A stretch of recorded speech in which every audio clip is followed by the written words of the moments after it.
we're also tracking this, though. U.S. federal agents have raided two homes belonging to music mogul Sean Diddy Combs, reportedly now the target of a federal investigation that handles human trafficking crimes. Law enforcement could be seen at two homes that he owns, one in the Miami, Florida area, the other in Los Angeles. A source saying the music mogul is the subject of a federal investigation after allegations involving sex trafficking, sexual assault, illegal drugs, weapons. Comes amid a number of lawsuits that have been filed against Sean Combs since November. He has not issued any statements since these raids happened. In fact, it's not even clear where he currently is. Last seen in the Miami area, he is among the biggest and the most influential producers and executives in the world of hip-hop over the past 30 years. Formerly known as Puff Daddy, he has built one of hip-hop's biggest empires. All right, joining me now is Tre Lovell. He's an entertainment corporate attorney at the Lovell firm. They're based in Los Angeles. Tre, thanks for taking time for us here in Canada. Much appreciated. Thanks for having me. All right, what's the takeaway here of these raids? What do you think? Serious.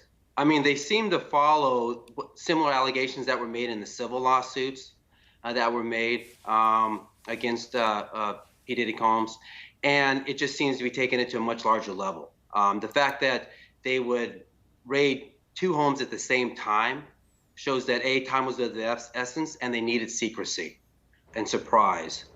They did not want him destroying documents. They did not want him compromising the evidence. So they had a multitask force, and they did this, simultaneously, and they had significant manpower over there. So, and I believe people were arrested, possibly his sons.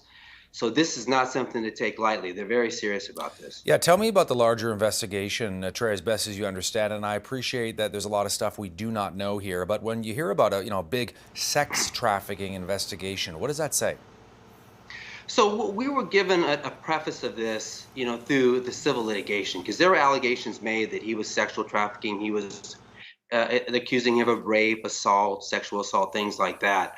And sexual trafficking is basically the coercion, forcing somebody to participate in a sex act against their will, to receive some benefit, food, roof over the head, things like that. It's a very serious crime here in the United States. And there seems to have been, at least through the civil lawsuits, numerous actions, numerous times that he did it or allegedly did it, and which probably prompted, the criminal probe.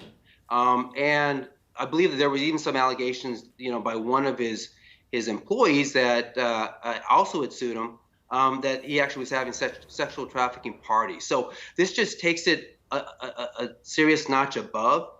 We don't really know exactly, what evidence they have. We assume he's the target, but we don't know for sure. A lot of unknowns, but it's an extremely serious offense.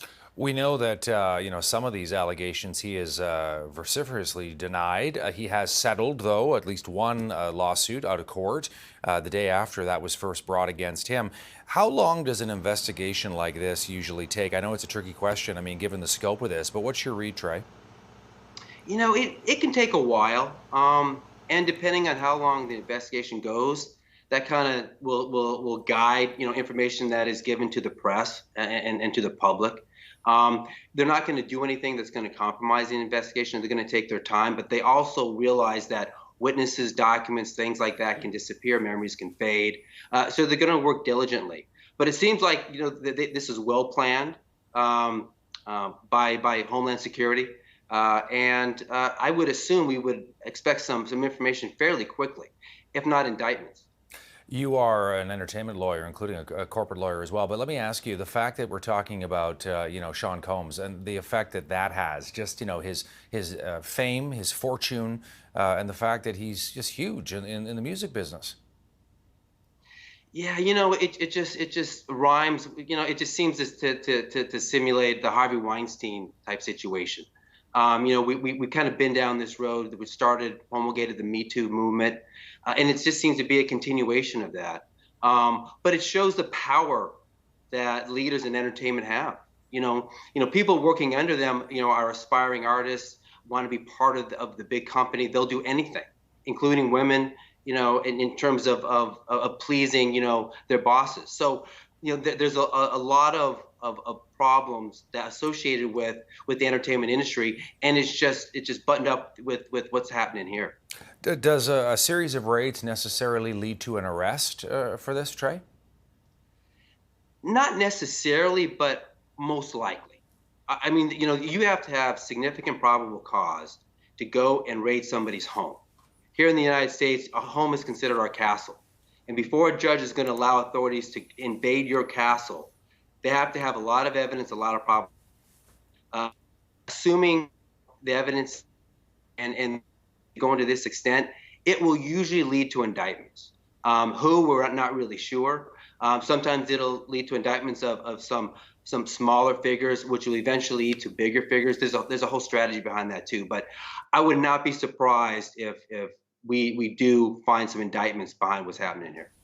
Tre Lovell joining us from Los Angeles. He is an entertainment corporate lawyer. Good to see you. Thanks for taking some time helping us make sense of the story today here in Canada, Trey. Thank you so much.